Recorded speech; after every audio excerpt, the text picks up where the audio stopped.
Hello everyone, welcome back to the channel. तो आज हम लोग फिर से करने वाले हैं बिटकॉइन का एनालिसिस और देखने वाले हैं कौन कौन से हैं अपने इम्पोर्टेंट की लेवल्स जहां से मार्केट रिएक्ट कर सकता है, और जानेंगे कौन सा पॉसिबल मूव है जो कि आ सकता है फर्दर मार्केट में। उसके बारे में भी एक एक करके डिस्कस करेंगे, हर एक कंडीशन के बारे में। और उससे भी पहले मैं आपको एक डिस्क्लेमर दे दूं, मैं कोई फाइनेंशियल एडवाइज़र नहीं हूं। तो अपना रिस्क रिवॉर्ड को ध्यान में रख के खुद के एनालिसिस के बेसिस पे ही आप कोई ट्रेड प्लान करना। मेरा जो भी एनालिसिस होता है वो प्योर मार्केट स्ट्रक्चर के बेसिस पे और प्राइस एक्शन के बेसिस पे होता है। तो plan your trade according to your analysis. अब बात करते हैं हम फर्दर बिटकॉइन के एनालिसिस के ऊपर कि क्या पॉसिबल कंडीशंस हैं जिनके ऊपर मार्केट रिएक्ट कर सकता है, कौन कौन से इंपॉर्टेंट की लेवल्स हैं। तो मेरे चैनल पे आपको मिलेगा गोल्ड, बिटकॉइन, निफ्टी 50 और बैंक निफ्टी का एनालिसिस। उसके साथ ही हर एक एजुकेशनल वीडियो जो कि स्ट्रैटेजीज के ऊपर होगा, कोई ट्रेडिंग थ्योरी के ऊपर होगा। तो मेक श्योर कि आप सब्सक्राइब कर लें, ठीक है, ताकि आपको फिर नोटिफिकेशन टाइम टू टाइम मिलता रहे। अब बात करते हैं एनालिसिस के ऊपर। तो मैंने जो कल डिस्कस किया हुआ था कि अगर मार्केट यहाँ से ये जो लेवल है अपना की लेवल, अगर इसको टैप करके रिजेक्ट करता है, ठीक है, की लेवल पे ही ट्रेड कर रहा था मार्केट, अगर यहाँ से कोई रिजेक्शन देता है तो फर्दर हम वेट करेंगे। ये जो लेवल है, ठीक है, ये जो पॉइंट है, यहाँ से अगर डाउन साइड के लिए अप्रोच करेगा मार्केट, तो फिर यहाँ से हम नीचे के लिए ट्रेड प्लान करेंगे, ठीक है। लेकिन मार्केट जस्ट एक कैंडल डाउन साइड के लिए आया, उसके बाद यहाँ से रिवर्स करके मार्केट कंप्लीट साइडवेज हो गया। तो ये कंडीशन भी अपना फेल हो जाता है यहाँ पे। और जो अपसाइड का था, अपसाइड मार्केट निकला नहीं, ठीक है। अपसाइड में मैंने डिस्कस किया हुआ था कि यहाँ पे अगर कोई आईएफसी कैंडल के साथ ब्रेकआउट देता है तो अपसाइड के लिए आपको मूव देखने को मिलेगा। ये भी पॉसिबल नहीं रहा और ना ही मार्केट डाउन साइड के लिए आया। मार्केट अभी हो चुका है कंप्लीट साइडवेज। तो अब बात करेंगे कि अब इस साइडवेज मार्केट में कौन कौन से इंपॉर्टेंट लेवल्स हैं जिनको ध्यान में रखते हुए ट्रेड प्लान करना है। तो पहले प्रीवियस एनालिसिस को साइड करते हैं एक बार और बात करते हैं जो नया जो अभी साइडवेज मार्केट है उसके बारे में। अभी आपको यहाँ से एक दिख रहा होगा, एक ट्रेंड लाइन जो कि मार्केट फॉलो कर रहा था, ठीक है। अगर यहाँ से आप बॉडी टू बॉडी भी कनेक्ट करते हो तो भी आपको ये लेवल देखने को मिलेगा, जहाँ से अभी देखो सिंपल मार्केट सपोर्ट लेके अपसाइड की तरफ मूव करता हुआ नजर आ रहा है, ठीक है।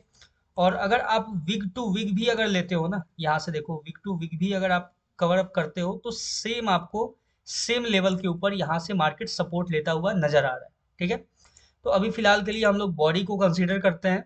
और क्योंकि देखो बॉडी को कंसीडर करने के बाद अपने पास बचता है आपका, देखो एक टच पॉइंट, दूसरा टच पॉइंट, तीसरा टच पॉइंट, और ये रहा आपके सामने फोर्थ टच पॉइंट। चार चार टच पॉइंट्स आपके सामने निकल के आते हैं, ठीक है। तो देखो ये है 30 मिनट का टाइम फ्रेम, ठीक है। तो अब इसको शिफ्ट करते हैं 15 मिनट के ऊपर और फिर बात करेंगे कि क्या पॉसिबल मूव हो सकता है, उसके बारे में एक एक कंडीशन डिस्कस करेंगे।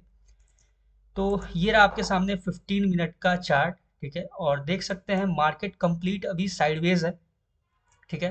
अब देखो साइडवेज मार्केट में सबसे बेस्ट जो काम करता है, ठीक है, जो मैंने भी बहुत टाइम से उस पर काम किया हुआ है, तो वो है आपका डार्विस बॉक्स स्ट्रैटेजी, ठीक है। सिंपल देखो, यहाँ पे मार्केट ये अपसाइड के लिए आया, यहाँ से देखो अपसाइड के लिए मार्केट आया, अपसाइड में आके यहाँ पे एक हाई क्रिएट करता है, ठीक है। फिर यहाँ से डाउन साइड के लिए अप्रोच करता है और ये जो है ना, ये सबसे लो है, अभी मार्केट इसके नीचे नहीं गया है। तो हम सिंपल क्या करेंगे, इसके हाई को और इसके लो को, ठीक है, करेक्ट करेंगे एक साथ, और ये इसको हम सिंपल एक्सटेंड कर देंगे, ठीक है। अब देखो मार्केट जब तक इस बॉक्स में रहता है, ठीक है, जब तक इस बॉक्स के अंदर रहता है, जब तक बाहर साइड के लिए या तो अपसाइड के लिए, ठीक है, या तो अपसाइड के लिए या फिर डाउन साइड के लिए, जब तक कोई स्ट्रॉन्ग कैंडल क्लोजिंग आपको नहीं देता है, ठीक है, या तो अपसाइड के लिए या फिर डाउन साइड के लिए अगर स्ट्रॉन्ग कैंडल, ठीक है, ऑलमोस्ट फुल बॉडी कैंडल, छोटा मोटा विग हो तो कोई प्रॉब्लम नहीं है, लेकिन छोटा ही होना चाहिए विग, ज़्यादा बड़ा विग नहीं हो। अगर किसी स्ट्रॉन्ग कैंडल आईएफसी कैंडल के साथ ब्रेकआउट देता है तो फिर उस साइड में हम लोग ट्रेड प्लान कर सकते हैं। ये है अपना सिंपल सा आज का एनालिसिस, ठीक है। और इससे ज़्यादा देखो मार्केट जो है यहाँ पे अगर आप 15 मिनट पे भी देखो तो 15 मिनट पे भी आपको सेम ट्रेंड लाइन फॉलो करता हुआ नजर आएगा, ठीक है। तो ये मार्केट यहाँ से सपोर्ट लेके अपसाइड में जा रहा है, अब ध्यान से देखना कि यहाँ पे जो कैंडल स्टिक फॉर्मेशन हुआ था, यहाँ पे जो कैंडल स्टिक फॉर्मेशन हुआ था और जो पैटर्न का फॉर्मेशन हुआ था, ये दोनों ऑलमोस्ट सेम है। ठीक है, यहाँ पे सेम है, यही जो है ना, यही फॉर्मेशन यहाँ पे है लेकिन छोटे साइज में है। ठीक है, उसका साइज छोटा हो चुका है। यहाँ पे देखो सेम पैटर्न का फॉर्मेशन आपको दिखेगा, ऑलमोस्ट जो ये पैटर्न है वही यहाँ पे आपको दिखेगा।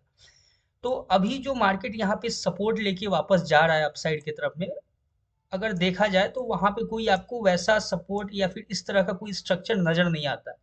ठीक है, तो ये ट्रेंड लाइन को हम ड्रॉ तो करेंगे। ठीक है, देखो मैं 30 मिनट पे इसको परफेक्टली ड्रॉ कर देता हूँ, ड्रॉ इसको करके रखेंगे। बॉडी टू बॉडी कनेक्ट करते हैं पहले इसको, या फिर विग टू विग लेते हैं क्योंकि लोअर टाइम फ्रेम पे भी वो वर्क कर जाएगा।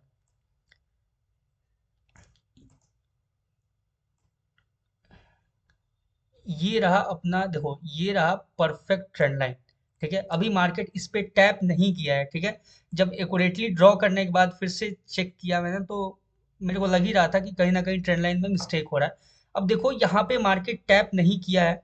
अब हम लोग सिंपल वेट करेंगे सिर्फ इतना कि मार्केट अपसाइड के लिए एक मेजर ब्रेकआउट दे या फिर डाउनसाइड के लिए एक मेजर ब्रेकडाउन दे।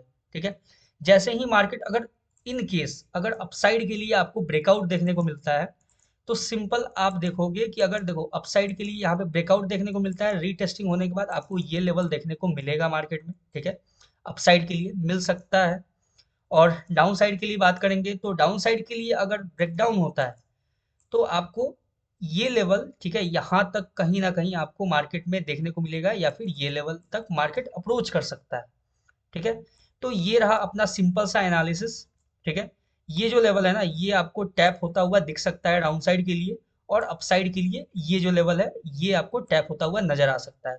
तो सिंपल हम लोग वेट करेंगे इसके ब्रेकआउट का या फिर ब्रेकडाउन का, उसके बाद कोई भी फर्दर ट्रेड प्लान करेंगे। या फिर आप चाहो तो इसके अंदर स्कैल्प प्लान कर सकते हो। जब इस बॉक्स के टॉप पे मार्केट जाए, यहाँ से आपको रिजेक्शन कैंडल दे, तो यहाँ से आप डाउन साइड के लिए एक प्लान करके छोटा सा स्कैल्प कर सकते हो, या फिर ये ट्रेंड लाइन का भी यूज कर सकते हो स्कैल्पिंग के लिए। ठीक है, तो ये है आज का बस सिंपल सा एनालिसिस, और ज़्यादा कुछ है नहीं।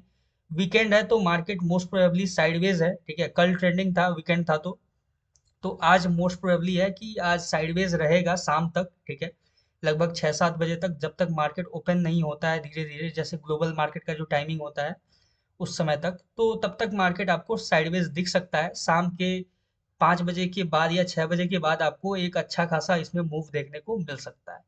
या फिर हो सकता है कि सुबह में जब मार्केट ओपन होता है उस समय आपको देखने को मिले। तो या तो आप स्कैल्प कर सकते हो या तो फिर पेशेंसली वेट करो इस बॉक्स के ब्रेकआउट या ब्रेकडाउन का। ठीक है, तो आज के लिए इतना ही। Plan your trade according to your analysis. बात करते हैं हम किसी नेक्स्ट वीडियो पे, मिलते हैं। गोल्ड का भी एनालिसिस करेंगे कि मंडे को क्या मूव एक्सपेक्टेड है गोल्ड में, उस पर भी डिस्कस करेंगे। और इसके साथ ही आपके लिए एक फ्री कोर्स मैं लेके आया हूँ जो कि प्राइस एक्शन के ऊपर है। मेक श्योर आप उसको एक बार जाके चेकआउट करना। All the best for bitcoin trading. Thank you.